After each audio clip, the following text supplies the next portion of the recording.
Welcome to Sober.Coffee, a weekly coffee chat sharing experience, strength, and hope for anyone on the sober road to recovery. You can download Sober.Coffee weekly on all podcast platforms and check us out on Instagram at Sober.Coffee Podcast and on Twitter at Sober.Coffee Pod.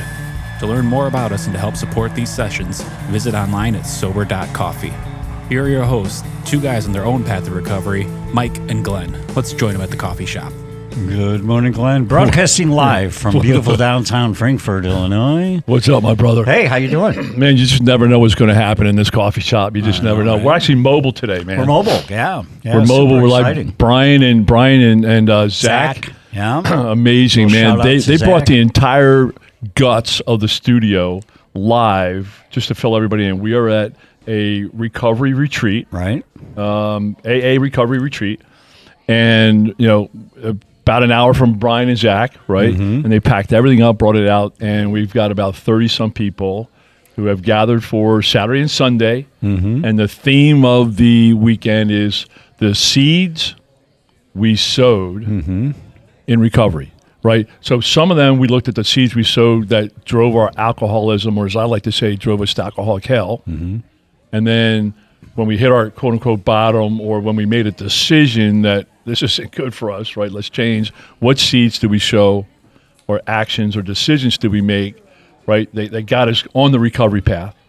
And then, we have a session later on today that talks about, what it's like today, right? The seeds we sow, and I think that's kind of it's a perfect segue. Yeah, sneak peek segue to what we're going to talk about today. So super excited. Yeah, so super excited. So I'll shut up and let you. Yes. So thank you, Brian and Audio Hive, for coming out and setting us up. And thank you, Zach, for waking Brian up this morning so that we could actually be here. So let me cue this up because we don't got a lot of time. But we've got Lynn and table for four today. Awesome. We got Lynn and Bruce in. And if for those listeners that have been with us for a long time, if you go back to May of 2022, and on the website, whoa, that's a long time ago. Yeah. Just type in Lynn, Lynn, and you'll see that she joined us back then in 2022, sharing her experience, strength, and hope. And at the time, she talked a lot about the struggles that she went through. But I want to cue this up because about maybe a month ago, I got a phone call, and it's Lynn. And of course, I always answer the AA calls. And by the way, on my phone, it's all, just so you know, your anonymity is blown because it's AA Lynn, AA Glenn, AA Brian, right? So, but anyway, AA Lynn called me, and she was giddy, and she said, "Michael, you're not going to believe this." I said, "What's that?" And I'll let her share you in on what she shared with me, but basically it queued up this episode, which is the promises coming through. So welcome, Lynn. Welcome, Bruce. Thank you. Thank you. Thanks, guys. Welcome, guys. Bruce is a first-time offender, so we'll get him back again. Tell That's his awesome. story. So good morning. Good morning, guys. So what did you share with me on that phone call? All right, so that phone call came right after, I believe, if I believe this right, right after I got engaged. Yes. Now, when I came into AA, my life was a mess, and I had told myself after I came into AA, probably about a year or so after, I was very happy in life. I was fine alone. I was not going to ever get involved. I was just going to just be me. And 5 weeks ago, yesterday, I actually got married. Wow. And I met Bruce in AA, and was very content on just at first being friends. He's my friend. I think it started with pickleball, right? It started with pickleball, If I understand correctly. Yeah, a friend of ours in AA said, had told Bruce they wanted to learn how to play pickleball. Correct me if I'm wrong on the story. And it said to Bruce, ask Lynn, she's athletic, give her a call or talk to her and see if she'll play. And so that's where the story started. So wait a minute. So the pickup line, because I haven't used this before, the pickup line is, "Hey, how would you like to play pickleball?" You're not going to use it either, Mike. I'm going to try that one. So Bruce had asked, and I said, "Well, I don't know how to play, but if you're willing to teach me, I'm happy to learn." So that's how it kind of started. Wow. The first time I saw Bruce, though, walk in the door in AA, and I know they talk about this whole 13-step thing, and I was very against it. What is the 13-step? Well, I don't know. I hear that it's a hookup thing. Oh, okay. Yeah, I'm not aware of that one either. We did an episode on that. Oh, Mikey's aware of it. And I remember Bruce walking in and saying, "Wow, that guy's nice looking." And my friend said, "You can have him. He's too clean cut for me." And I said, I didn't say I wanted him, because literally that was not on my radar. Nothing of what I have now, it was on my radar. And here we are today, 5 weeks later. That's how this shit works, man. So you were, if you go back to May of that episode that we did, you were a mess, and you were a loner, and you were doing your thing, and life was a shambles.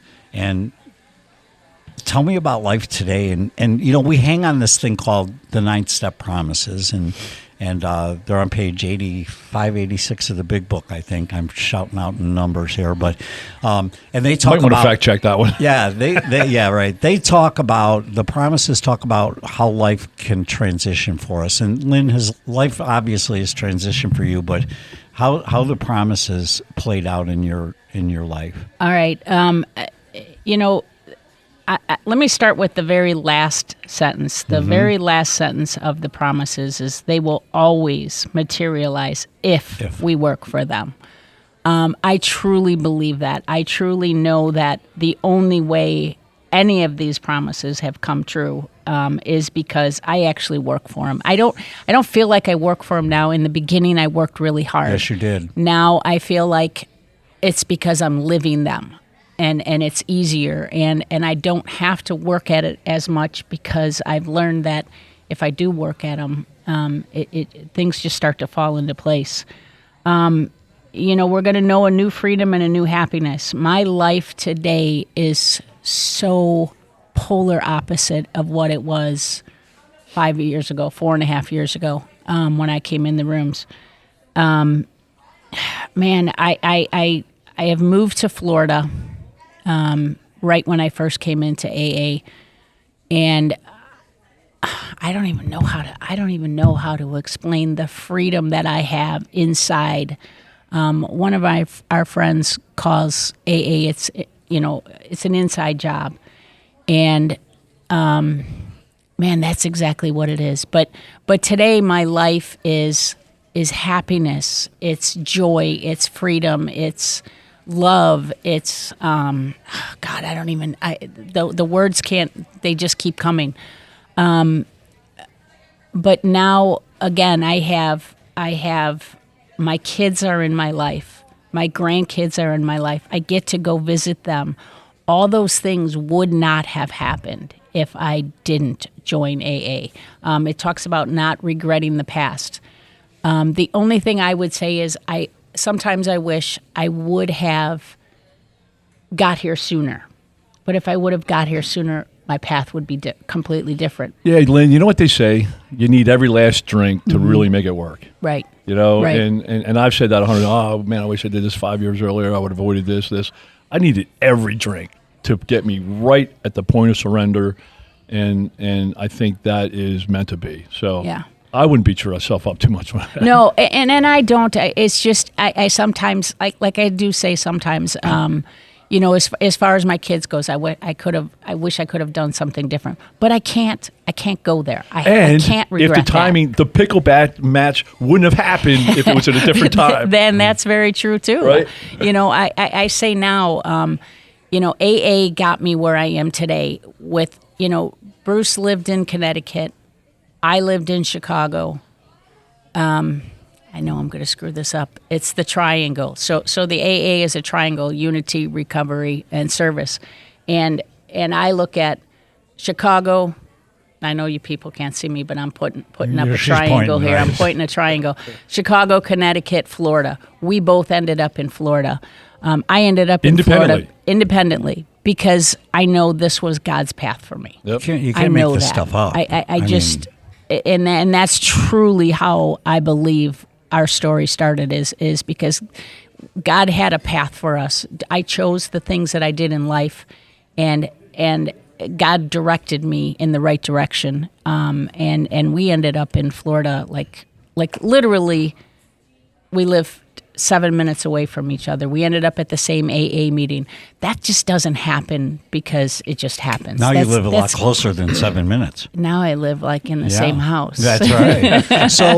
So Bruce, I want to share. Bruce has a big smile on his face. Yes, exactly. So I want to share that this morning before we should have a hot mic, but I was talking to Lynn and she was tearing up a little bit. We always have a hot mic. Yes, she was sharing that you guys had a conversation this morning or last night about how we couldn't have projected that we ended up where we ended up. I mean, where were you a couple of years ago, and what? I mean, tell a little bit about your journey to this intersection. Well, if we go back, if I can go back even a little bit more. So I was married for 31 years, and then my wife died unexpectedly, in the house that we were living in, and even at that time, I knew I was an alcoholic, but then I went through 4.5 years where I was convinced that was my life, that I was going to be alone.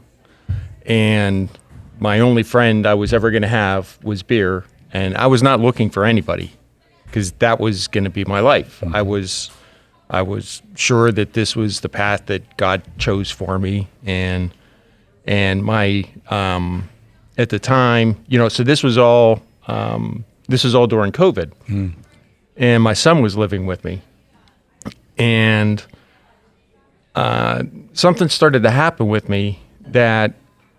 I knew what I was doing. I didn't know the word.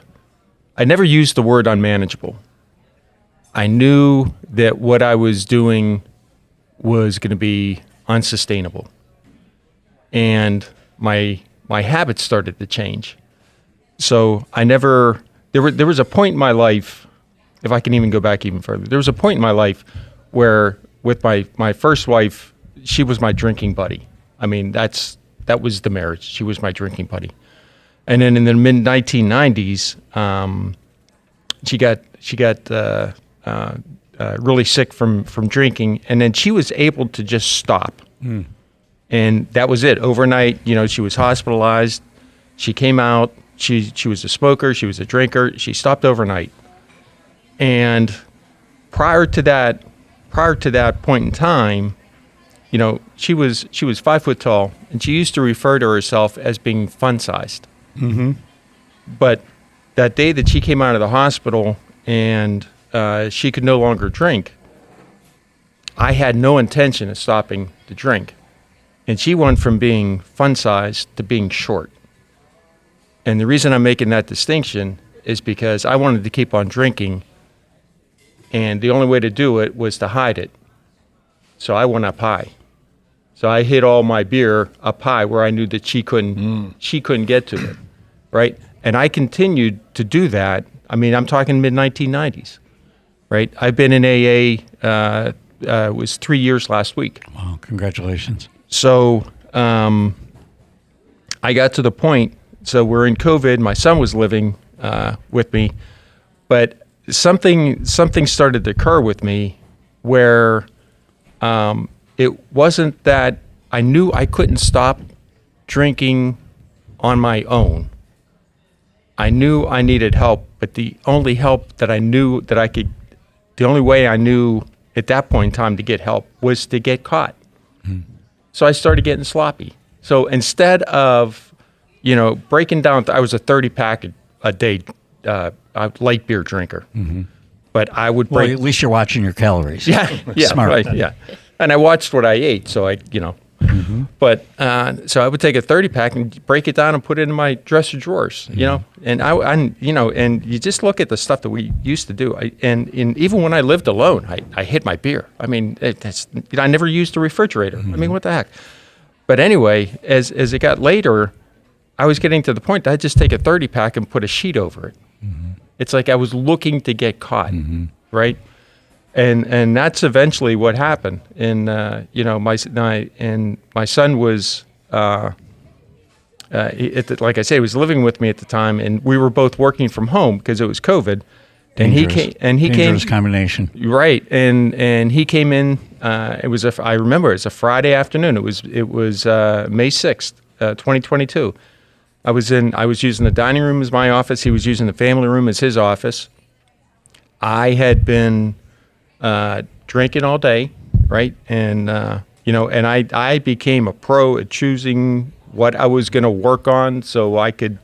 I could continue to work and drink and whatever. And he came in and he had some kind of real issue that he was dealing with at work.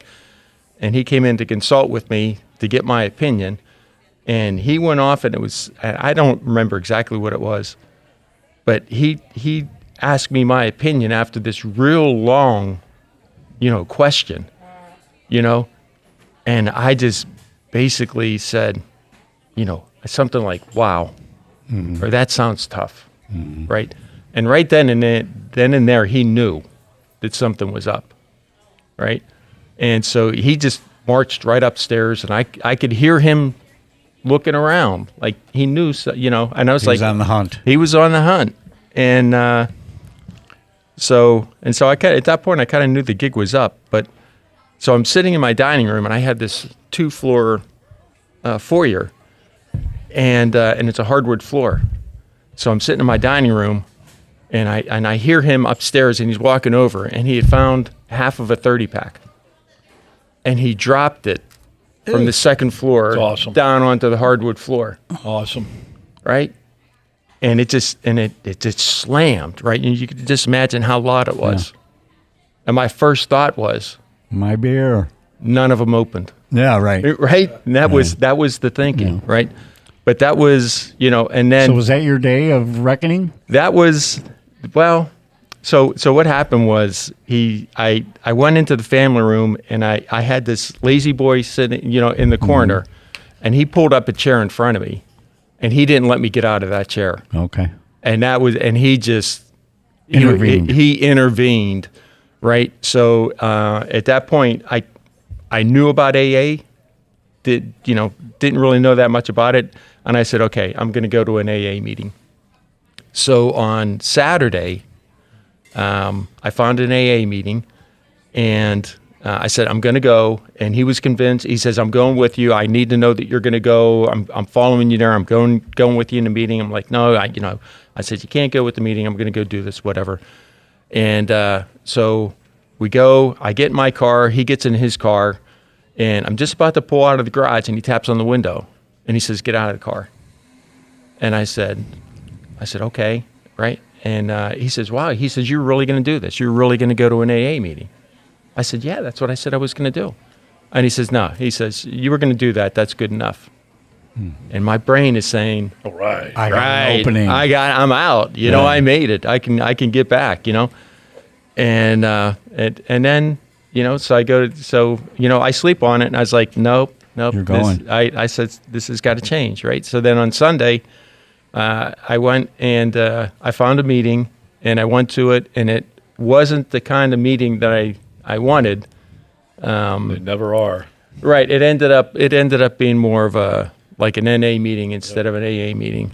But, because of what happened on Saturday, of course I stopped and I bought a 6-pack, and I drank my 6-pack before I went to my meeting. But I went to the meeting, and I came back, and I said, wow, I said, I could hear myself trying to tell him that AA wasn't going to work for me because it wasn't. You were justifying your position already, right? Yeah, but then I went online, and I went onto the AA website, and I kind of looked at it, and it was saying, it says, it was talking about the different types of meetings, and it says, hey, if you go to a meeting and you don't like the meeting, go to another. Go find another meeting. That's good. Yeah. Right. And I was like, okay. So then come Monday morning. Oh, where you went. And I went and I found a meeting, and that became my home group. Right. So let me stop you for a second, because I'm going to jump you for time here. That was a step you took which changed the trajectory of your life, which put you in this coffee shop on this Saturday morning with your now new wife, right? Right. That's amazing because you did that. I mean, it blows my mind away that this is what happened. So then you walk into this meeting with Lynn is in the meeting and you're all want to learn about pickleball, right? And yeah, you want to come over and look at my album collection? I really don't know what I have here. Anyway, so now your life. So thank you for your backstory. But tell me a little bit about you're 3 years plus in the program. You've worked the steps, right?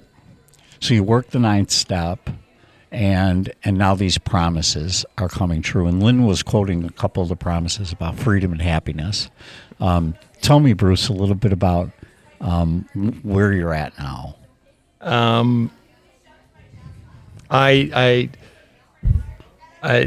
We were talking this morning, and I said, we woke up this morning, and I basically said, I could never imagine this morning, and it's interesting because today is actually the 1 year anniversary of what we consider our first date. Wow! Right? Look at you guys on the fast track. Yeah, because if you go from that pickleball, right, that was in January. I went back to Connecticut. Then I came back in March, and we went and played golf one time. Still nothing. And then in May, that's when we kind of knew there was something there. And just so you know, I was getting the calls along the way. Or I'd see her at a meeting and I go, "How you doing?" She goes, "I am so happy right now." "Why are you happy? What's making you so happy?" Bruce is making me so happy. So Lynn, pick up where you left off on the promises. You are now in a place that you couldn't even have imagined, and I know it brings you to tears even of joy as we talk. What's next for you? You just out from, it's like, I love Glenn says this, the pain of the disaster that was our lives motivated us to change. But then there's a point where you go from pain motivating to almost, to maybe misuse the word greed. I want more of this good life. This shit's working. I want more. Yeah. I want more. And so you think less about the pain points. But so where are you at mentally right now? I'm in an extremely good place. Even when things go a little awry. Yesterday we came to this retreat and our flight was 6 a.m. in the morning, and we figured, how can you mess up getting on a 6 a.m. flight? Well, our flight was 3 hours delayed. I know for a fact 4 years ago, 5 years ago, I'd have been ranting and raving. I'd have been sitting at the bar drinking at the airport. Instead, I've got a partner that literally we look at each other and we're like, well, there's nothing we can do. We have to accept it. Yep. That's all part of those promises. Yes. Our whole attitude and outlook upon life will change. My whole attitude on 90% of everything, I still have character defects. I still have my anxiety a little bit. I still have my expectations of people and things, but man, I don't let it take over anymore. Yeah. I just, everything, I could go through every sentence in this, the promises. And by the way, I don't know if everybody knows this, but there's actually 12 promises. It comes out in a yes. paragraph. Yes. But there's also one where it breaks down, and there's 12 of them, and every single one of those has come true for me. Did it come true the way you thought it was going to come true? No, not at all. Well, I think that's, if I can interject, I think that's because of step 3. Yeah. I think if you turn your will and life over to the care of God, you are no longer in the driver's seat. So it usually does not come out as Glenn or Mikey or Lynn or Bruce wants. It comes out as God wants. Right. Right?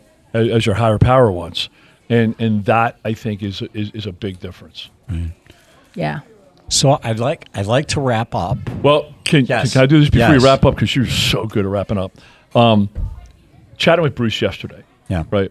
And without a doubt, AA teaches you a new way to live, right? Right, And, absolutely. And we were chatting yesterday. I was getting to know Bruce, and it was really cool. And he goes, it's really cool having two people in the program who live the AA way, have a relationship together, And I was thinking, I'm like, you know what? That is amazing. Because, I mean, even good people in this world are good to have relationships with and just great people. And I just think living the AA way is different. And like that dude, Dr. Scott Peck, he says, our society would be totally different. This world would be totally different if everybody lived the AA way. Yeah, the principles and practices. Yeah, so when I was chatting with Bruce, I'm like, I was just thinking through things since we chatted, Bruce, and I'm like, God, that would be cool, right? Yeah. And you wouldn't have to call it the 13th step. The communication that we have is amazing to me. I say it all the time. I've never had a relationship like I have now, and it's all because of the promises. It's all because of the promises. So the promises wrap up, and this is how we're going to wrap up. Because Lynn, I know you. Bruce, I'm getting to know you very Mikey, well. the promises never wrap up. They're ongoing. They just keep giving. They just keep giving. They just giving. keep like the steps. You never graduate. They don't wrap up. You started out with the end of the promises, and this is the point that I'm taking away from this coffee. It says these will always materialize if we work for them. And Lynn, you're an example. Bruce, I've gotten to know you a little better this weekend and over the past year. But you guys are an example of working the program. It doesn't come by osmosis. There is work to do, but if you work it, things just play out. They just play out the way they're supposed to play out. Right. Yeah. Right. Absolutely. Yes, they do. So, listeners, what's the last thing you want to send them off with? Give them a little hope. I know hope is your favorite word, so give them a little hope. Hope was one of my first words that I really hung on to. And now I've kind of gone to peace because the promises gave me peace. Working the promises, working the steps got me through the promises, to the promises, I guess I would say. Just hang on, who's ever out there and struggling, because life still is going to happen, but man, the inside job, the peace you can have if you continue to work the program and live life the way the program tells you to, it can be crazy, wild, beyond your dreams. Okay. I'm going to do a Glenn. This is a Glennism. Close with define peace. Define peace. Wow. I'm going to say for me, it's the serenity. I don't have squirrels running in my head anymore. I don't have to panic. I don't have the anxiety. Peace to me is just simple life. My friend says extraordinary days out of ordinary moments. Peace for me is just simple life, easy, but it's all about God for me. So I love it. You come back again? Sure. Bruce, you come back? Bruce, love it. I'll come back. You know what happens? I'm just going to leave you with this, and then we're going to wrap it up, Brian, the music. Here we go. We're going to start pressuring you about having kids. I mean, come on, you're newlyweds. You're newlyweds. Let's get going on this. I'm already you, Brian. on grandkids. Take us out, Brian. Thanks for joining us for today's coffee chat. To contact the show, email us at podcast@Sober.Coffee.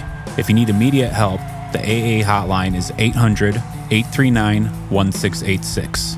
The National Suicide Prevention Hotline is 800-273-8255. Remember, Mike and Glenn are sharing their own journey on the path to recovery. Any suggestions, medical or otherwise, are their own experiences and should not be viewed as professional advice. See you next week, and remember, there is a solution.